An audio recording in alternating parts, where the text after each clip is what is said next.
Today we're going to be reviewing an AI companion, the Rabbit R1.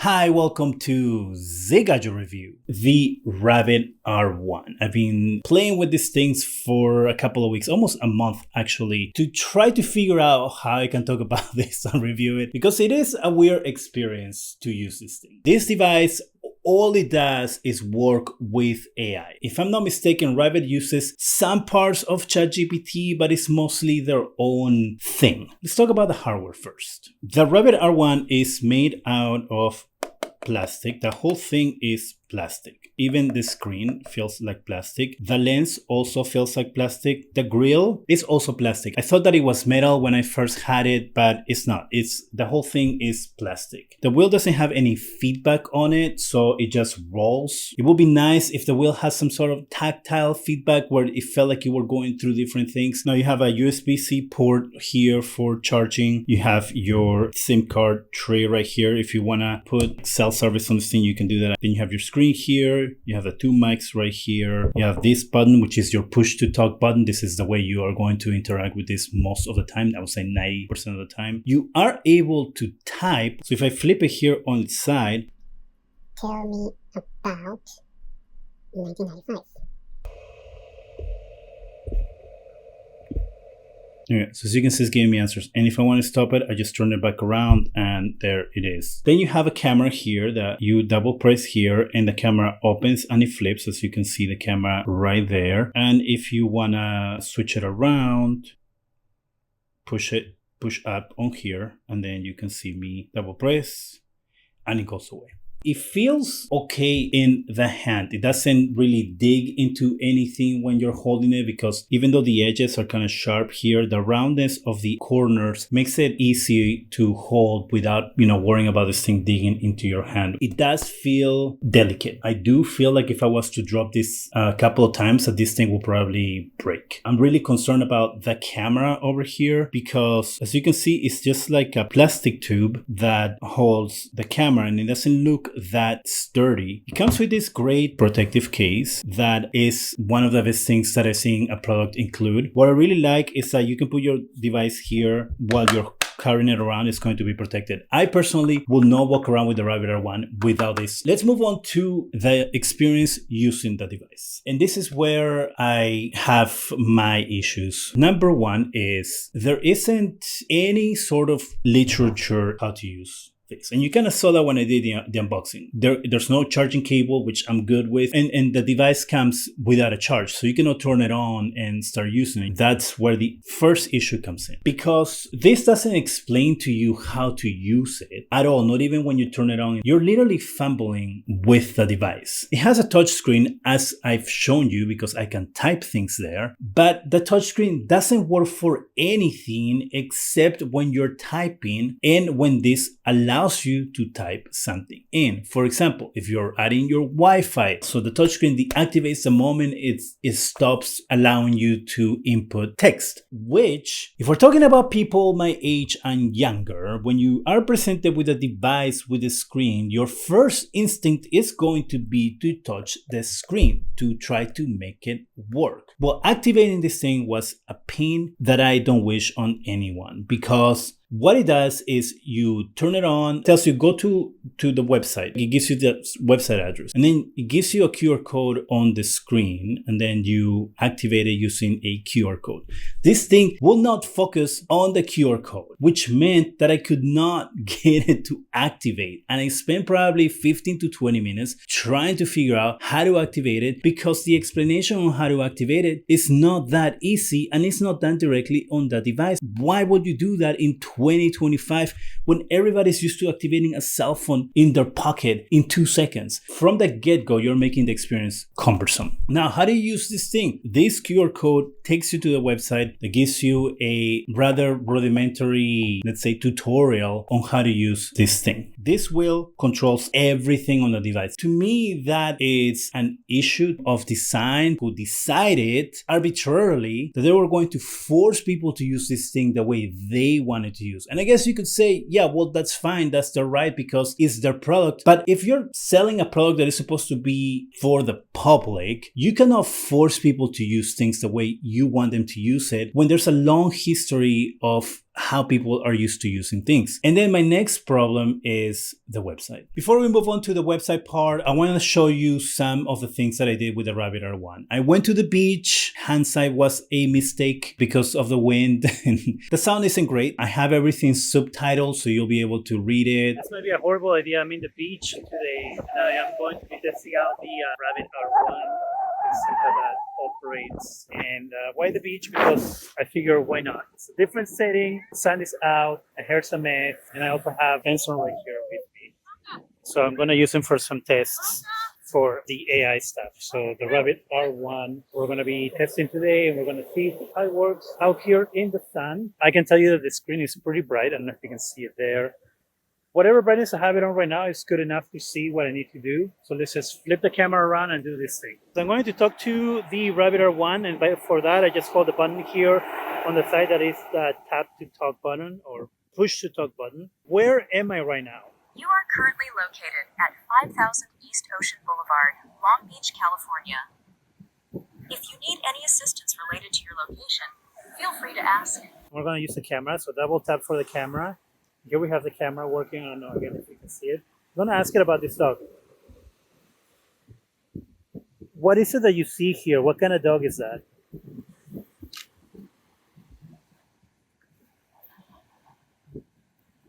Let me take a look. Let's see what we've got here.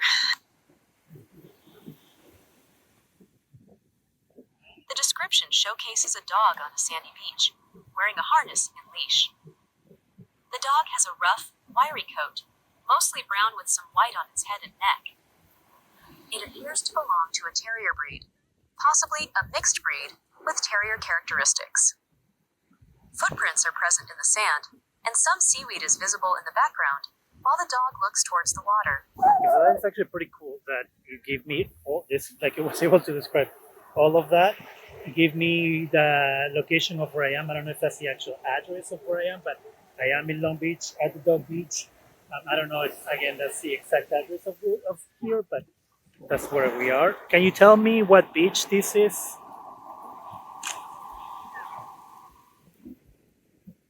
Let me see. Let's see what we've got here. Right, so I am unable to identify the specific beach. Okay.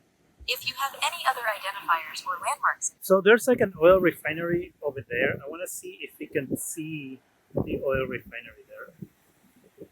Can you tell me what that is over there?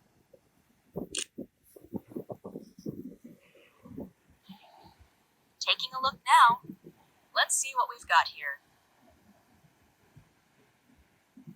So I'm trying to make it describe that. The beach scene features the ocean and a sandy shoreline with footprints in the Yeah, sand. so I cannot see it that far back. In the distance, there are structures resembling cranes, suggesting proximity to a port or Okay. industrial area. Okay, with that information, let's see if we can have it tell us what port we are in. With the information that you have so far, can you tell me what port I'm close to?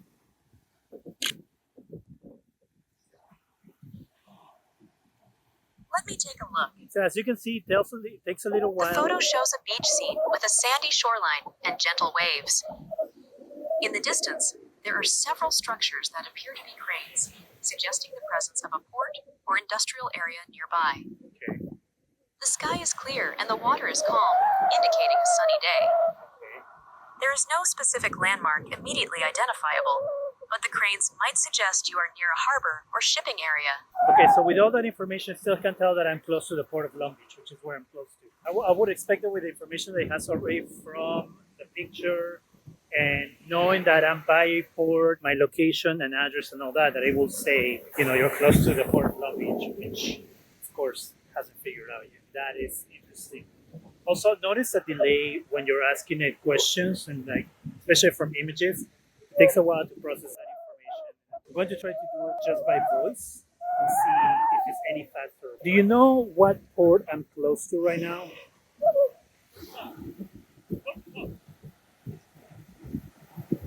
Looking for places. You are close to the Port of Long Beach, Okay. located at Long Beach, California. It is a significant port area with several container terminals and other facilities. Okay, so as you can tell there, it was faster to give me the answer. It was able to actually give me the accuracy of what I'm looking for, which was what port am I close to. Which is weird that it can do it when you're asking it by voice, but it cannot do it when you're doing the picture thing. Because again, it had told me that based on my image that I'm close to a port. It just obviously doesn't know what port I'm close to, which is why I was asking if it can tell me what port I was close to. So technically, if it can do it without the imagery, that it should be able to do it with the imagery.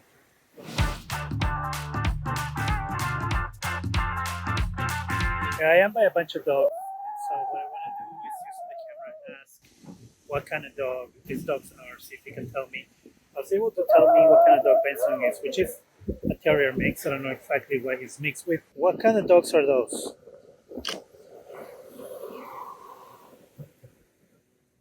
Let me see. Okay, now it's working. Let's see what we've got here.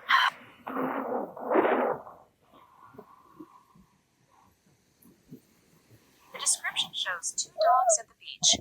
One is likely a small breed, possibly a Boston Terrier or French Bulldog, and the other is a larger breed, possibly a Labrador Retriever or a similar type. If you have any more questions or need further details, feel free to ask. I'll give you that. That is correct. You know what I want to know now? I want to know if you can tell me what ocean I'm on. Let's see. Can you tell me what kind of ocean this is? Taking a look now. So we're in the Pacific Let's see Ocean. what we've got here. I wonder if by location you should be able to tell me what ocean. I cannot determine the specific ocean or sea Okay. shown in the image from the visual details alone. Okay. If you can provide more context or location information, I might be able to offer more insight. Okay, so you cannot tell me what ocean it is by the image. I wonder if you'll be able to tell me by words. Again, let's ask it by words. I'm going to tell you right now, I'm not having the best experience with this device. It is kind of annoying to use. So I'm connected. Okay, here we go. Do you know what ocean I'm close to?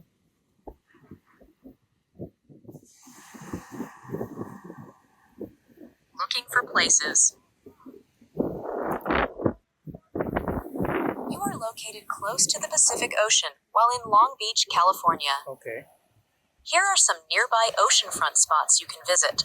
That was actually pretty cool. That told me what ocean I'm by, what places I can go to enjoy the ocean. But once again, as you saw there, it did give me the information once I did the voice, but if I'm doing the camera, it won't give me that information. And I just don't understand why it won't give me the information when I have the picture, because I will think that the picture will give it more information, details and stuff, including my location, right? If it can give me information like that when I'm asking it to translate for this, why can't it give me the same type of information when I'm asking it using the camera? That is a weird disconnect there that I don't understand how it happens or why it happens. I'm taking a break at this place now. I'm gonna have a beer right here. What is it that you see here?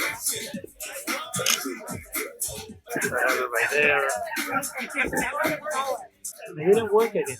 I don't know why it keeps disconnecting or what is it that happens, but it keeps not responding.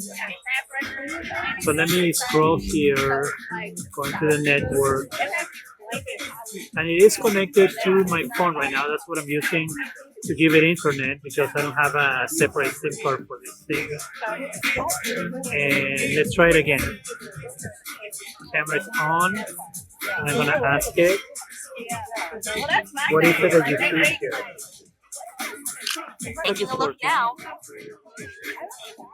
Let's see what we've got here.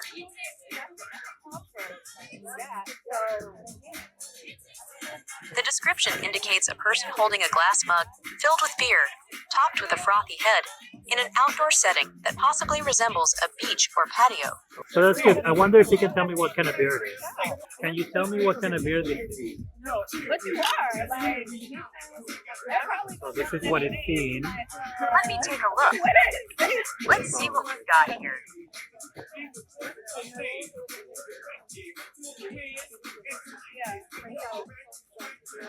The beer seems to be a pale, possibly hazy beer, suggesting it could be a wheat beer, like a Hefeweizen, or a pale ale, such as a New England IPA. The moderate foam and the glass mug are common for these varieties. The beer that he has is hazy IPA. It's the beer that I'm drinking right now. So he got it right. He got it right that it's an IPA based on the color and stuff, which is actually really impressive because I wouldn't have expected it to be able to give me that information. Sometimes this thing is impressive. Other times this thing is just like, I don't get it. At least I want to put it in. But then at the same time, do we need a separate device for AI over, our other things, our phone? Because we have a phone with Gemini, for example. Let's ask about entertainment. Can you tell me something about the upcoming Fantastic Four movie? Give me a moment to look that up for you. Searching for upcoming Fantastic Four 2025 movie details. The upcoming movie, The Fantastic Four First Steps, is set to release in the United States on July 25th, 2025. This film marks the beginning of Phase 6 of the Marvel Cinematic Universe. Now, the one thing that Gemini has been stuck on every single time is movies around me, movie times, movie release dates, things like that. So I'm going to ask this thing to see if it can beat Gemini on that. Can you tell me what movies are playing around me right now? Yeah, again, it's like, I don't know why it's doing that it just stops working. It is connected to the internet, I think. So let's check it out again. Usually when I go into the settings, look at the connection, and then come back, it works again. So let's try it. Tell me what movies are playing around me right now. Looking for places. I don't know why it's looking for places. Closest place near you. Offering live music is Gaslamp Music and Bar Kitchen. Located at 6. I did not ask about live music, right? You heard what I asked. I asked about movies. Right? Let's do it again. Can you tell me what movies are playing around? Now, searching for current movie showtimes near Long Beach. Here is a list of movies There's a list right currently here. playing near you in Long Beach, California. 1. Lilo and Stitch. Okay. So this movie but this movie actually haven't come out yet. So Lilo and Stitch hasn't come out yet. Mission Impossible hasn't come out yet. So it's giving me movies that have come out and haven't come out yet. Now, it tells me check movie times right here. Check show times. So you can see there. But the thing is that this touch screen doesn't work. I cannot do anything on the touch screen. You know where I have to go to look at the times that this is telling me to go? I have to go into their website to look at the information that is giving me on this thing, which kind of defeats the whole purpose of having this thing. Okay, so as you can see, it does the AI things okay. It doesn't do great, okay? It does a pretty good job when you're asking it without the camera, as I noticed, because even though it has a camera and it's all supposed to be cohesive part of the experience, it really isn't. As you saw there, it did a better job when I actually spoke to the thing without the camera than when I was showing it things. You know, I will say that it's a 50 shot that you get the right things. I just showed you have to be specific with your questions. If you ask random questions like I just said about the World Cup, it's going to look for answers that fit the question that you ask it instead of asking you to specify, which I think should do, right, instead of just giving you whatever it thinks that you're asking it. This has a website companion. There is no way to get around it. You have to use their website for half of the things that you do with this thing. When I first started playing with it, I started taking pictures because I really didn't know how to ask it questions using the camera. I have to go searching for how to do it. And it's not that simple. So How do you go to the camera? The push to talk button is right here on the side, which is the gray button. You do a double click and then you have the camera open. So what's your first instinct when you have a camera in front of you and you want to ask something because you don't know how this works? You press the button. And then it takes a picture and then you're like, all right, hey, what is it that you see? Oh, nothing. It's not going to tell me anything because I'm not doing it right. In order for you to get something done, you have to point, hold, what is it that you see in front of you? Release, it's going to take a picture and then it's going to tell me what it is that is seeing. But then I said, okay, I had taken some pictures because obviously I'm not doing this right. It isn't doing anything. Where can I go see my pictures? And then again, because this doesn't tell you anything, you inevitably start scrolling and then you realize, oh, wait, I scrolled up, settings, all right. Then play with the settings. You're like, oh, maybe there's like a gallery or something here.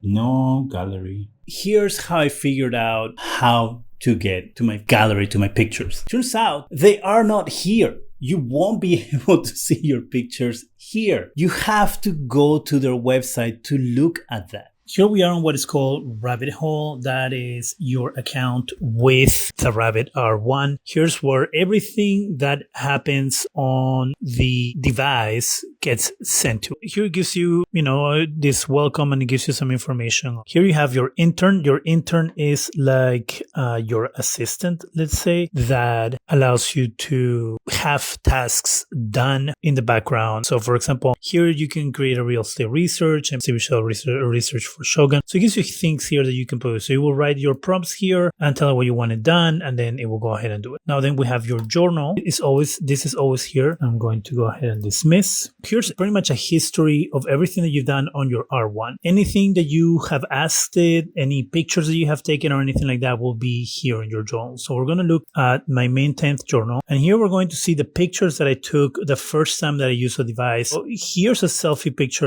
What the camera does is immediately creates AI art from your picture, which is why it's called the Magic Gallery. Get it?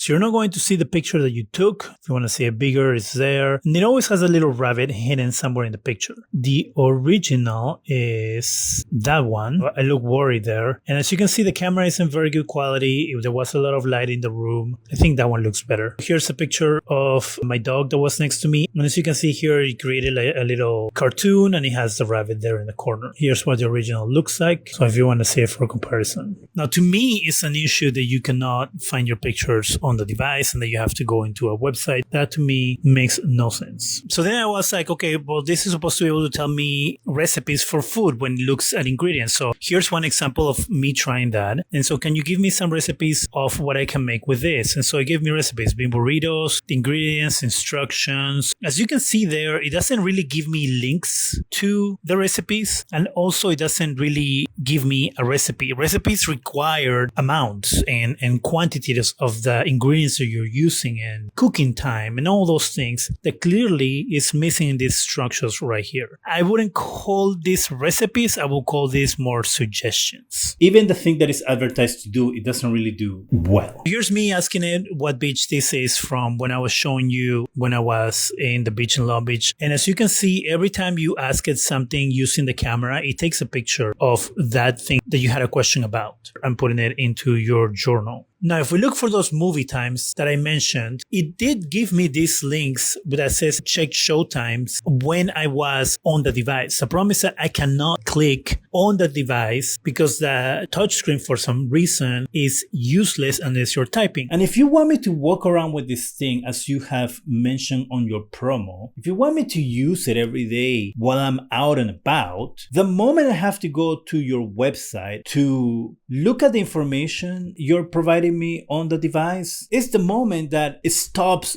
being a product that I'm going to carry around with me. you will think that it will at least allow you to click on the links that it's providing you. Here we have Cookie Jar, and this is technically anything that you are going to do with the LAMP playground is going to go to here. So any website that you might have logged into with your login and stuff like that is going to save here. That way, if you want to remove it, you can go here, remove that. Here we have Teach Mode, which it allows the AI to do things for you that you have already done, in this case, on a website. So if you're looking for specific items to shop, if you're looking, for example, to have like a tweet bot that can tweet in different languages, one of the examples that they give, you can teach it to do those things. Useful, not useful. I'm going to say not useful for me, but maybe useful for you. So here we have the LAM Playground. Allows you to use the AI to automatically perform any tasks on the web. For example, here they give you the example of go to Reddit, search for people's recommendations for the best smart TV of 2024, and then go to Best Buy and add the recommended model to my shopping cart. Again, I don't really see this being that useful to me. If it's useful to you, well, there you go.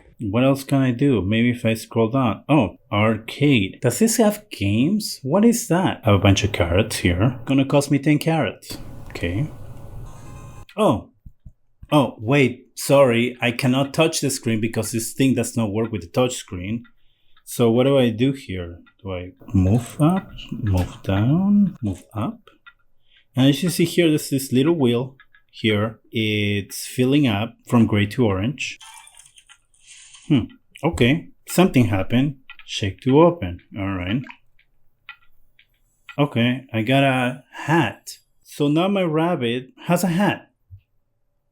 And so I went back to the arcade, and this time I went to collection. And then I realized that you have all these things that come already preloaded on your device. And these little balls get opened every time, and you get something that you can put your rabbit to wear. So I guess the idea is to customize it and to make it look cute and to make it look yours or whatever you want to call it. But it really serves no purpose. Let me explain the carrots, because I was also trying to figure out what are these carrots. These little carrots that you see here, like it says 252, is carrots that you get for any activity that you do with the Rabbit R1. You get these carrots that you can use as some sort of currency to get this arcade stuff. I personally haven't noticed what else it can be used for, except for these arcade little things that you can pull out for your rabbit. It's kind of weird, kind of makes no sense to me, and there's really not a lot of explanation even on their website about what else this is used for. I gave this to someone to use, and they looked at it, immediately pressed the screen, and I was like, it's not a touch screen, you have to use the wheel. And so they went and decided to start speaking to it. So they went, can you raise the volume up?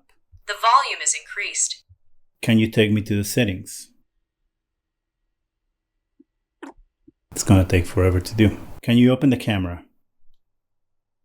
That didn't work, which was another way that I hadn't really thought of using this device, just using your voice. But even if you wanted to just use your voice, as you just saw, it doesn't always work. Then my question was, who is this for? Because clearly it isn't for me, I will consider myself an average user of AI, or, that person next door who has Gemini on their phone and is trying to figure out, hey, what do other AI things do? How do they work? I'm going to get one to kind of play with it, because I can guarantee you that the first 10 minutes that you have this in your hands, you're going to be frustrated on how to even get to use it to give you an entrance of what the experience is going to be. To me, this is for someone who is in love with it, who wants to play around with what AI can do, how it works, wants to go and put their own code, wants to create their own little apps and things like that, and then test it out on this thing. That's who, to me, this is for. At $200, it's not very expensive for the average user who wants to experience a separate AI device. The problem is that it isn't made for the average user. Example number one is the fact that these people are deciding that no, you cannot use a touchscreen on a device that should be able to use a touchscreen. No, you cannot access links in a device that you should be able to access links. No, you cannot look at your pictures in a device where you should be able to look at your pictures. You can pull it out at a party, start a conversation conversation about it, but trust me, the conversation will run its course very, very quickly once people realize, okay, like why are you using this instead of your phone? And the problem is that there's not a real answer for that. You cannot say, well, you know, this does things much, much better than my phone does, where I can ask for recipes. This will give me recipes on how to do it step by step and blah, blah. No. This will tell you what movie theaters are playing around your area and then you can go and apply directly. No, you can't, because it doesn't do any of that. My thing, obviously, as you're seeing, is if you're planning on buying this and you are an average user who wants to kind of play around with the AI, Don't waste your money. You have Gemini on your phone or Apple Intelligence. That is much better than this because you can access the information that is providing you right on the device where you're working with instead of having to go to your computer. To me, that's the biggest miss of this device. Like if it was the early 2000s, that wouldn't be an issue. That would be like, this will be like magic. This will be selling like hotcakes because it's a pretty device. It's a nice color. It looks nice, even there's a fingerprint magnet because of the piano finish all around it. It has a lot going on for it as hardware. But the most important thing of it, which is the software, in 2025, it completely falls flat. That's the review for the Rabbit R1. I will be doing a face-to-face between this and Gemini to see which one comes on top. Something tells me that probably Gemini will. But I'm still curious about how they respond to the same questions, how they, give you the information and all this stuff. Have you used the Rabbit R1? Do you own it? Can you give me some more examples of things that you use it for? If you do have one, if you were frustrated with it, what were your issues with it? Go ahead and tell me in the comment section. That is it for me. Go ahead and subscribe, give us a thumbs up. It really helps the channel. Go ahead and hit that bell so you can be alerted every time we have new videos. And thank you very much for watching.